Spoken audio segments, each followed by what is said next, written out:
Esto es Contalo Vos, el podcast para contar tu historia, visibilizar y sanar. Bienvenidas a un episodio más de nuestro podcast Contalo Vos. Yo soy Wendy Delgado y para mí es un gran gusto estar nuevamente con ustedes en este espacio en el que conoceremos mujeres que compartirán con nosotras sus historias, sus experiencias y sus conocimientos sobre temas de interés, principalmente para mujeres. Queremos que formes parte de este espacio, así que te invitamos a darnos like y compartir. El día de ahora estaremos hablando de un tema que ha ocupado los titulares en los últimos años, que ha sido tema de debates familiares y de la opinión pública.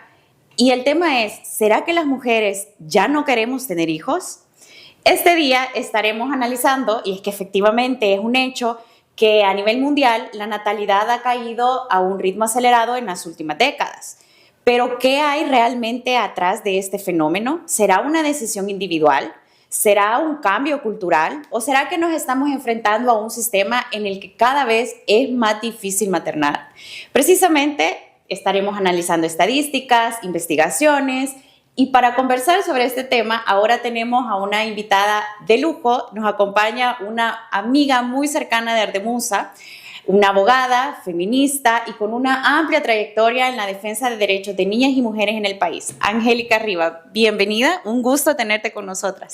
Gracias, Wendy, gracias a las amigas de Ardemusa por invitarme a su podcast, Contalo Vos. Pues ahora vamos a contar un montón de cosas en este podcast. Yo estoy súper emocionada, Angie, de platicar con vos sobre este tema, de compartir los micrófonos para aclarar muchas cosas que se hablan sobre este tema, que tiene preocupados a muchos países hoy por hoy y a muchos sectores en la sociedad. Y es que es un hecho, Angie, como yo te mencionaba, que efectivamente en las últimas décadas la natalidad ha decrecido considerablemente. Y no únicamente en países europeos o asiáticos. América Latina presenta la misma realidad hoy por hoy. En los años 20, por ejemplo, las mujeres tenían un aproximado de 5 hijos por mujeres y las últimas investigaciones revelan que las estadísticas hoy por hoy, bueno, por lo menos en el 2024, rondan los 2.2 hijos por mujer.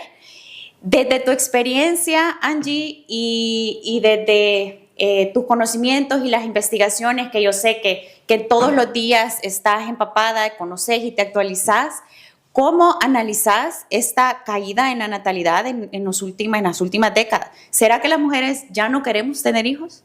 Sí, esa es la gran pregunta, ¿verdad? Bueno, más que las mujeres, las personas no queremos tener hijos, es decir, cuando hablamos de la baja en la natalidad, cuando hablamos de los cambios demográficos en los países, tenemos que hablar de las decisiones de las personas frente a sus capacidades reproductivas, tanto de las mujeres y de los hombres, de querer ser madres, de querer ser padres, de querer tener hijos o no. La verdad es que estamos en una situación, la gente conservadora se alarma, creen que el mundo se va a acabar. Calma, por favor, calma, el mundo no se está acabando y la población sigue creciendo. O sea, de entrada decir es que hay una reducción en la natalidad y entonces el mundo se va a acabar o están dejando de nacer los niños o no sé, todas estas formas en que se alarma la gente, ¿verdad? O que lo menciona desde el alarmismo es incorrecto. Yo sí creo que los cambios demográficos son temas que hay que discutir y que nos tienen que preocupar como sociedades, como países, como estados, como gobiernos, para tomar decisiones frente a políticas públicas, pero no porque nos preocupe que la gente no tenga hijos, vamos a decirlo así.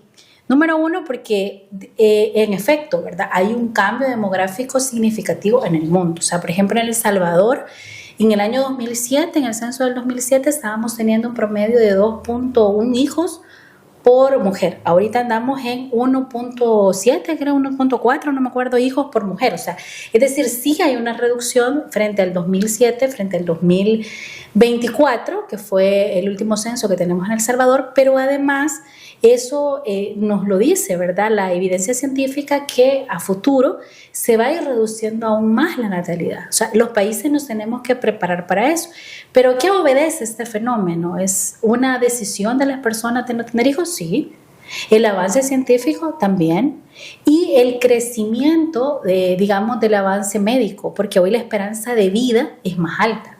Entonces hay que hacer un análisis importante de cuántas personas están naciendo en nuestros países y cuántas personas están envejeciendo en nuestros países. Entonces, claro, tenemos una diferencia significativa entre las personas que nacen y las personas que envejecen, o sea, pero es porque la esperanza de vida, gracias a las vacunas, gracias al avance científico médico, ahora es más alta. Por ejemplo, en 1959, la década de los 60, la esperanza de vida de las personas era de 42 años. O sea, yo ya morí ahí en 1960. Ya nos quedan los últimos años. Sí, ya estás disfrutando de nuestros últimos años de vida. Pero ahora, en El Salvador, la esperanza de vida anda arriba de los 70 años, ya 69.9, casi 70 años. Y se espera que para el 2050 esté por los 83 años. Angie, vos has puesto algo sobre la mesa que es muy importante de aclarar, y es que la decisión de tener o no tener hijos, de que los países tengan o no registren menos nacimientos, no recae sobre las mujeres. Pero es un hecho de que muchos grupos conservadores o religiosos ven como el último fin o como la finalidad única de las mujeres el tener hijos. Y es muy cómodo desde esa postura culpar a las mujeres y a un movimiento como el feminismo que ha luchado históricamente porque las mujeres tengamos una vida digna y que se cumplan nuestros derechos, de que las mujeres ya no queramos tener hijos. Estos grupos argumentan que el feminismo ha cambiado la cultura y que ha influenciado a las mujeres para que ahora desarrollemos más nuestra parte profesional, para que nos volvamos egoístas y que ya no nos queramos sacrificar por la familia, porque como lo conversábamos, para ellos pues es el fin primordial de las mujeres el tener hijos. ¿Qué le responderías vos a estas personas o a estos grupos que argumentan o que cómodamente culpan al feminismo de las bajas tasas de natalidad que están reportando los países hoy por hoy? Sí, bueno, primero es que en efecto hay un cambio cultural, o sea, eso es real. Es decir, las mujeres ahora, afortunadamente, cada vez más, con un montón de limitaciones y obstáculos todavía, pero digamos tenemos más acceso a la educación, más acceso al desarrollo, entonces estamos viendo decisiones reproductivas de las mujeres que son válidas y legítimas, que es postergar la maternidad. Por ejemplo, hay mujeres que están diciendo yo no quiero tener hijos porque los hijos no van en mi proyecto de vida. Esa es una decisión importante, ¿verdad? Y totalmente trascendental en la vida de una persona, si quiere o no quiere tener hijos. Pero hay otras mujeres que dicen yo sí quiero tener hijos, pero no lo voy a tener a los 19, a los 20 años o a los 25, lo voy a tener después de los 30 porque ya me gradué, porque ya tengo un trabajo, porque ya le he generado condiciones a mi hijo, a mi hija para cuando nazca. Este tipo de decisiones son decisiones, repitan conmigo, nadie debemos opinar sobre las decisiones individuales y personalísimas de la gente, y las decisiones reproductivas son eso, decisiones personalísimas, íntimas de las personas, tanto de hombres como de mujeres. Lo que pasa es que todavía hay una fuerte carga social para las mujeres para que sean madres. Es decir, si una mujer no es madre, es una mujer que no es completa, es una mujer que le falta algo. Así es. Y es una mujer a la que cuestiona la sociedad, sobre todo si esta mujer tiene pareja. O que pobrecita, no tiene hijos. Claro, además, y por eso digo, de verdad, no hay que opinar, porque a veces yo, por ejemplo, veo muchas críticas en redes sociales, a veces a artistas, gente de la farándula y eso, que las cuestionan por no tener hijos, pero las personas no sabemos qué está pasando ahí. Exacto. O sea, por eso es que de esas cosas no hay que opinar, porque es abusivo. Es decir, ¿qué tal que esta persona sí quiere tener hijos, pero tiene alguna dificultad reproductiva que le está impidiendo serlo? O por el contrario, su decisión tiene que ver con que no tiene el suficiente dinero. Hay muchas personas, cuando hacemos encuestas respecto a por qué las personas no quieren tener hijos, tanto hombres como mujeres, las respuestas son variadas, pero te van a dar respuestas como, por ejemplo, yo viví en una familia grande, numerosa en El Salvador, y viví muchas carencias, y yo no quiero que mis hijos vivan carencias, y me considero que no tengo las condiciones económicas suficientes para traer un hijo al mundo. ¿Eso no le parece válido a la gente? Ahí la crítica es porque muchas veces las personas juzgamos un acto a partir de nuestra experiencia individual. Es decir, y mi experiencia no necesariamente refleja la historia de vida de otras personas. Experiencias o creencias religiosas, Angie, porque Si nos vamos a hablar sobre todo de personas que son fundamentalistas, para eso venimos las mujeres. Sí. O sea, es nuestra misión de vida. Y vos ponías algo sobre la mesa que es bien cierto. Hay mujeres que probablemente tienen el deseo, pero que no pueden tener hijos. Y es sumamente irrespetuoso opinar sobre las situaciones que no sabemos que otras mujeres estén pasando. Pero también, gracias al feminismo y al trabajo que muchas mujeres han hecho antes que nosotras, hoy por hoy, las mujeres podemos decidir si queremos o no queremos ser madres, y es una decisión y un derecho totalmente válido. Vos y yo somos mujeres que ya estamos deconstruidas, que estamos súper seguras de lo que queremos y del posicionamiento que tenemos, pero a mujeres como a vos y a mí que nos hagan preguntas de, por ejemplo, como, ¿y no te da miedo morirte sola? Uh-huh. No nos van a destantear, no nos van a choquear, porque sabemos cómo responderlas, porque ya nos hemos hecho esas preguntas, porque hemos tomado la decisión consciente. Y yo creo que además, Angie, el conocer mujeres que han tomado esa decisión, mujeres ya mayores que han tomado esa decisión, y ver, a mí me ha servido mucho de ejemplo, ver a mujeres mayores que siguen en el activismo, que siguen con sus proyectos, que decidieron nunca tener hijos. Yo me veo en esas mujeres y yo digo, yo quiero tener esa vida cuando yo tenga la edad de ella, pero probablemente hay otras mujeres que no han tenido esa oportunidad de construirse, que sí enfrentan con mucho miedo, y además es un miedo válido, Angie, porque en este país el tema de los cuidados en tu vejez no está garantizado. Sí. Es un miedo válido, entonces me voy a morir sola. Y yo creo que es bien importante hablar sobre estos temas para mandarle un mensaje a esas mujeres. Primero, porque no es una decisión adecuada o correcta el tener hijos para que te cuiden cuando estés grande. Sí. Esa es una responsabilidad que no debe de recaer sobre los hijos, que debe recaer sobre los estados, sobre el sistema de pensiones, sobre un estado que piense en el tema de los cuidados en tu vejez. Pero yo creo que, como hablábamos, es súper cómodo, Angie, para grupos religiosos, para instituciones que deberían de ser las responsables de este tema, el culpar a las mujeres. ¿Qué políticas públicas, Angie, crees en este sentido que ayudarían, uno, a que las mujeres que quieren ser madres puedan ser madres, pero gozando con todos los derechos y garantías, y con la certeza que cualquier mujer que quiera ser madre, o hombre que quiera ser padre, debería entrar a esta responsabilidad? Y también qué políticas públicas podrían ayudar, Angie, a que las personas que, ya sean hombres o mujeres, deciden no tener hijos, podamos tener garantizado el hecho de podernos retirar o de tener una vejez con los cuidados garantizados. Mira, yo diría varias cosas frente a lo que has planteado. Número uno es que si las personas quieren o no tener hijos, vuelvo y repito, es una decisión personal, íntima de cada persona, por las razones que considere necesarias, o las decisiones que la lleven a querer o no querer tener hijos. Culpar al feminismo de no tener hijos es una forma de invisibilizar el avance científico, cultural, social de los países.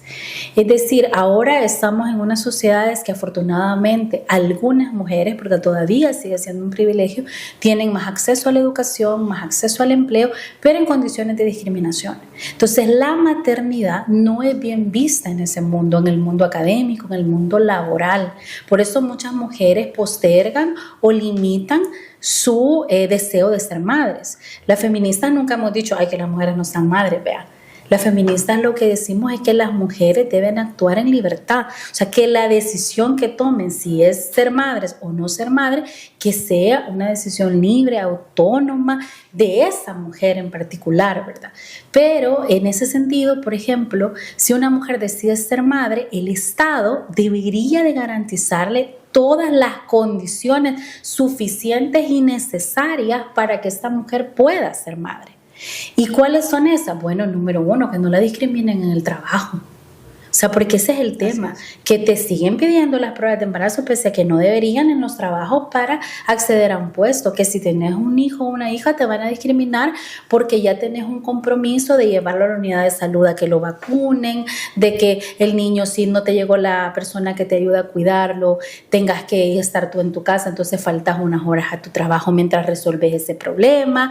Y entonces a los empleadores no les gusta el que las mujeres tengan esos obstáculos obstáculos de la maternidad, entonces claramente hay una discriminación que prefieren o mujeres que no son madres o hombres para ocupar esos puestos, porque aunque los hombres son padres, la vivencia de la maternidad y la paternidad es diferente. Si no hay un análisis, quienes nos están escuchando ahora en el podcast, ¿a quiénes ven ustedes en la unidad de salud, en el control de niños sanos, poniéndole en las vacunas? ¿Son a los padres? No, mayoritariamente va a ser a las madres. Entonces, ese tema de cómo vemos el cuidado de los hijos y las hijas aún en un aspecto cultural en el que no hemos avanzado, en el que la responsabilidad de los padres todavía no está siendo equiparada con el nivel de responsabilidad que asumimos las mujeres. Entonces, eso limita no tener hijos, entre otro montón de cosas, ¿verdad? Pero en relación al tema de las políticas públicas, ¿verdad? Mira, el por qué se estudia el crecimiento demográfico, precisamente para darnos evidencia científica sobre qué decisiones tomar como países.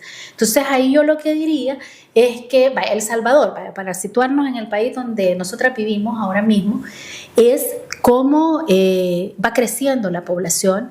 Por ejemplo, para el año ahora estamos teniendo, te voy a decir el dato porque, miren, de verdad es preocupante el tema de los cuidados. Para el 2007, que es el censo anterior, teníamos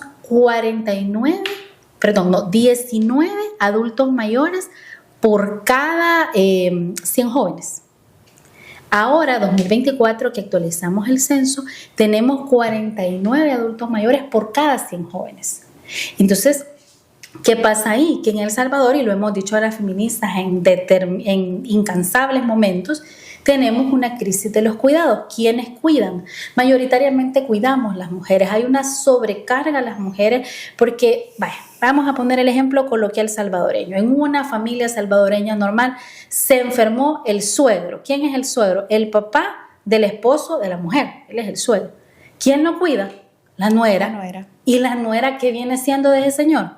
O sea, veámoslo realmente, o sea, ¿por qué no los hijos de ese señor lo cuidan? Porque eso que tú dices, ¿verdad? El miedo a quedarse sola, eso es un cuestionamiento que le hacen mucho a las mujeres que no tienen hijos. Es como, ¿quién te va a cuidar cuando estés viejita? ¿Verdad? Entonces, la pregunta o la contrapregunta que hacemos ahí es a todas las personas que nos están viendo que tienen hijos e hijas. ¿A ustedes qué le garantizan, número uno, que sus hijos los van a cuidar cuando estén viejitos? ¿Qué garantía tienen? O sea, primera pregunta, preguntémonos eso, porque yo conozco padres y madres que tuvieron hasta 8 hijos y que están solos y que nadie los está cuidando. O sea, que eso no es garantía. Y número 2, de verdad, otra vez, repitan conmigo, si la razón del por qué usted que nos está viendo quiere tener hijos para que la cuiden o lo cuiden cuando usted esté viejito, no los tenga. Porque los está teniendo por las razones equivocadas. Los hijos no se tienen para que nos cuiden cuando estemos viejitos, porque si bien es cierto, hay una corresponsabilidad de cuidado del adulto mayor, es cierto, eso es real y ojalá la gente asuma eso éticamente, que no le carguen el trabajo del cuidado de las mujeres nada más, pero eso pasa por políticas públicas. Entonces en El Salvador ahora tenemos una gran oportunidad, porque si bien es cierto, la evidencia nos dice que hay un cambio demográfico importante, ¿verdad? Interesante en el país, pero seguimos siendo un país de gente joven. Es decir, el 27% de la población, según el último censo del 2024, son personas jóvenes en El Salvador. Eso es una gran noticia. ¿Por qué? Porque ahorita que estamos viendo que hay un fenómeno de decrecimiento poblacional en los próximos años, podemos tomar las decisiones adecuadas de tener políticas de cuidado. ¿Cuántas personas que nos están viendo conocen centros de resguardo para adultos mayores que sean públicos y que tengan buenas condiciones y que no los manejen entidades privadas, sino que de verdad sean del Estado? Que nos lo pongan en los comentarios, porque yo quiero conocerlos, porque no los hay. No hay una política pública de cuidado del adulto mayor. Cuando un adulto mayor se enferma, hay que llevarlo hasta la unidad de salud. ¿Por qué no tenemos promotores de salud que lleguen a las casas de la gente a ver a los adultos mayores? O sea, esas son las cosas que deberíamos de estar pensando en lugar de estar cuestionando porque la gente quiere o no quiere tener hijos. Y yo creo, Angie, que eso es justamente una de las cosas que incomoda de los feminismos que justo ponemos todos estos temas sobre la mesa. Y yo creo que incomoda no únicamente a las instituciones o a los estados, sino que también incomoda a la sociedad, porque nos choca bastante haber crecido con una idea de que mis hijos me van a cuidar, de que esta es la ley de la vida literalmente, y que vengamos a cuestionar, a obligar a la gente a cuestionarse muchas cosas sobre este tema. Efectivamente, como vos decías, que tengas hijos no es garantía. Muchas veces ni siquiera es porque los hijos no quieran. Muchas veces los hijos tienen que emigrar o las hijas tienen que emigrar porque el país no reúne las condiciones para que puedan tener un buen empleo y una calidad de vida y se van del país. Yo tengo muchos amigos que lamentablemente han estado fuera del país cuando sus papás han muerto y que no, aunque hayan tenido 5 o 4 hijos, pues ninguno de sus hijos ha logrado estar con ellos para poderles dar esos cuidados, aunque tal vez sí logren apoyarlos en tema económico. Y en el peor de los casos, inclusive hay padres o madres que pierden a sus hijos. Entonces no es garantía el tener hijos el que vamos a llegar a viejitos y bien cuidados o a mayores y bien cuidadas. Yo creo, Angie, que estos espacios son sumamente importantes y justamente por eso decidimos también el día de ahora tocar estos temas. Uno, para que las mujeres y los hombres empiecen a cuestionarse, o sea, que los hombres y las mujeres que todavía no han tomado esta decisión, que empiecen a cuestionarse el motivo real por el cual quieren tener hijos y también que sí sepan que es totalmente válido el no querer tener hijos o no querer tener hijas por razones económicas, por ejemplo, o porque no forma parte de tu proyecto de vida. O como vos te imaginás la felicidad, o sea, eso no te va a dar la felicidad. Yo he escuchado muchos podcasts de madres, principalmente de madres, porque creo que son las que, no vamos a negar, se encargan del cuidado de los hijos y de las hijas en la mayoría de los casos, principalmente, y he escuchado muchas veces cuando las madres dicen, yo quiero mucho a mis hijos y a mis hijas, pero si yo pudiera retroceder el tiempo, no los tuviera, sí. Porque implica un gran sacrificio, implica el vivir para educar a otra persona, sobre todo en los primeros 15, 20, 30 años de su vida. Y es un tema de realmente tener, pues no sé si vocación es la palabra, Angie, o deseo de querer ser madre. Y otra cosa que es bien importante y que creo que también los feminismos incomodamos en este tema es que los feminismos nunca les hemos dicho a las mujeres que no tengan hijos. Lo que siempre hemos pedido es que las mujeres que decidan ser madres, que lo hagan en condiciones que les garantice el tener una vida digna para ellas y para sus hijos, el que les garantice que no van a perder su empleo, el que les garantice que no van a cargar ellas solas con las responsabilidades de cuidado, de educación y de manutención de sus hijos e hijas. Y hoy por hoy en el país es un hecho que nadie puede negar, como hablábamos, que son las madres las que se encargan, sobre todo cuando las relaciones de pareja terminan o cuando ni siquiera ha habido una relación de pareja formal, digámoslo así. Son las madres las que se quedan con los hijos e hijas y asumen la mayor parte de todas esas responsabilidades de las que hemos hablado. Sí. Yo escucho, a mí me molesta, Angie, escuchar, pero tienen razón, cuando las personas dicen, es que salió embarazada y pobrecita porque las mujeres siempre la tienen de perder. Me molesta porque sé que aunque hoy por hoy contamos con herramientas legales, el sistema no siempre funciona. Y la realidad es que las mujeres sí cargan con la mayor parte de responsabilidades en ese sentido. Entonces yo creo que estos espacios son bien importantes, Angie, para que nos cuestionemos todos esos temas. ¿Tú crees, Angie, que hoy por hoy la sociedad todavía sigue culpando a las mujeres que deciden no ser madres? Sí, fuertemente, porque el mandato de la maternidad sigue instalado. Es decir, por eso decía yo, el avance social, cultural es que las mujeres tengamos más acceso a la educación, más acceso a empleo, pero en condiciones de discriminación, pero bueno, más acceso, pero al mismo tiempo no hemos avanzado en estos diálogos. Esta conversación que estamos teniendo vos y yo aquí con la gente que nos está viendo es cómo hablar de estos temas, del cambio, de la manera en que la gente está analizando su vida y sobre todo sus decisiones reproductivas, porque sigue habiendo un mandato muy fuerte a la maternidad. O sea, y yo otra vez, ¿verdad? La gente, lo que yo decía, la gente cuestiona y juzga las cosas desde su experiencia personal. Ya va a aparecer alguien que va a poner en algún comentario, no, pero eso no es cierto, porque yo cuando estaba en la universidad salí embarazada, tenía 21 años, pero yo tuve a mi hijo, yo tuve a mi hija, fui feliz y seguí mis estudios. Sí, muy bien y felicidades por usted, pero esa es su historia. Esta historia no se repite. Yo tengo una amiga que tiene 2 hijos, está casada, tiene 2 hijos y muy feliz ella.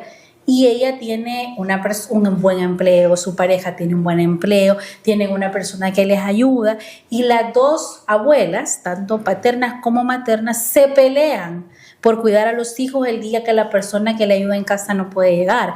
Claro, esa persona tiene unas condiciones de una red de apoyo, de cuidados enorme, pero esa no es la historia de todo mundo. O sea, muy probablemente alguien me diga, sí, yo tuve una hija en la universidad a los 21 años y recién que lo tuve llegué a hacer mi último parcial y yo terminé mi carrera, pero esa es su historia, porque va a haber la historia de alguien más que también salió embarazada a los 21 años, pero que te va a decir, no, yo tuve que dejar de estudiar porque tuve que empezar a trabajar para comprar la leche, los pampers y todo lo de mis hijos, ¿verdad? Yo postergué hasta que mi hijo tenía 5 años y ya lo pude meter en un lugar para que me lo cuidaran, retomé mis carreras universitarias, es decir, estas historias son. Entonces, claro, por eso hoy hay muchas mujeres que dicen, dentro de mi proyecto de vida, hoy que yo estoy estudiando en la universidad, no está ser madre, quizás más adelante. Y más adelante dicen, no, tampoco en este momento, y deciden no ser madre. Muy pocas en El Salvador, tampoco es que eso sea muy común. Como hay un mandato todavía de la maternidad, yo creo que hay personas que dicen, aunque sea uno voy a tener. Y por eso es que andan las estadísticas por ahí, que quizá en el fondo, digo yo, ¿verdad?, no quieren tener hijos, pero como están bombardeadas por las tías, por la sociedad, por los compañeros de trabajo, por la familia del marido, por un montón de cosas, con ese mandato de la maternidad que al final acceden a tener hijos aún así no lo deseen. O sea, yo sí creo que hay que dejar sentado que las decisiones nuevamente reproductivas son de cada persona y son personales, son íntimas y nadie nos deberíamos de meter en eso. Y es bien interesante, vos me hiciste una pregunta que tiene que ver con la religiosidad. Qué justo eso. Porque ¿cómo es que se plantea que en una sociedad salvadoreña, que se supone que somos una sociedad profundamente cristiana, profundamente católica, es decir, mucha gente, y el censo ahí lo dice claramente, que cuántas personas se autoidentifican, ¿no?, como integrantes de alguna fe religiosa, ya sea cristiana evangélica o católica o de otra denominación, ¿cómo es que igual seguimos bajando la natalidad? Es claro, las personas toman decisiones reproductivas. Vaya, las personas son personas cristianas, católicas, comprometidas con su iglesia, parejas de personas, por ejemplo, católicas muy comprometidas con su fe, que van a la iglesia, que acuden, pero que al mismo tiempo planifican su familia, porque solo tienen un hijo o a lo mucho 2 en esta era, ¿no? Y entonces una dice, ¿cómo es que toman esas decisiones? Muy sencillo, lo toman desde la libertad de su conciencia. Su conciencia les está diciendo que no están haciendo nada malo. Porque, claro, puede que el mandato religioso de esa denominación cristiana o católica en específico, porque hay de todo, ¿verdad? Hay unas iglesias que son más flexibles en estos temas, otras menos flexibles, pero es posible que esa iglesia a la que vaya sea, vamos a decir, más ortodoxa, más conservadora y tenga un mandato más claro, decir, las mujeres tienen que tener los hijos que Dios le dé. Muy probablemente sí sea esa denominación, pero la mujer o la pareja toma la decisión desde su conciencia, porque los motivos que le mueven a planificar su familia son motivos legítimos, como las condiciones de vida. Es decir, donde comen 2, ya no comen 3. Entonces eso, o que quieren darle, si tienen 1 o 2 hijos, las mejores condiciones, la mejor educación. ¿Quién va a estar en contra de eso? Nadie. Por eso es que, aunque haya un discurso conservador fuerte de se está acabando la familia, aquel alarmismo que montamos, siempre la estadística en el mundo nos dice las personas están tomando decisiones reproductivas que implican que van a la baja de la natalidad. Ya lo sabemos. Que estemos tranquilos y tranquilas con eso, por favor, y tomemos decisiones de políticas públicas pensadas en eso. Como digo, que El Salvador siga teniendo una población mayoritariamente joven, hoy por hoy es una oportunidad, pero hay que pensar más allá. ¿Quién va a cuidar a las personas adultas mayores que hoy son jóvenes ante la baja de la natalidad? El tema de las pensiones, hay que entrar en ese tema que es álgido, pero hay que estudiarlo, hay que saber, hay que ahorrar. porque hay que pensar en la vejez, ¿verdad? Entonces hay que hacer club de amigas, yo no sé, algunas decisiones vamos a tener que tomar como lo hacen en países de Europa, que muchas amigas se juntan para compartir su vejez juntas y amigos se juntan para compartir su vejez juntas y eso es lindo. Y a la par hay que pensar en programas del Estado para acompañar los cuidados de las personas adultas mayores.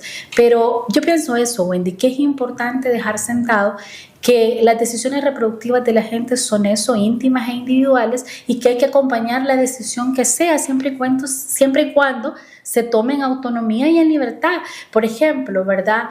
Nosotras las feministas estamos en contra de las esterilizaciones forzadas, por ejemplo. Eso es, bueno, aquí en El Salvador hubo un caso que por cierto lo llevó una amiga mía abogada, ganó un proceso constitucional por una mujer hace algunos años que porque tenía VIH la habían esterilizado, por ejemplo. Esos casos se han dado en El Salvador, eso no es del Estado, no es de los gobiernos, es de las personas esas decisiones, y el Estado y el gobierno para lo que está es precisamente para acompañar a las personas en sus decisiones, ¿verdad?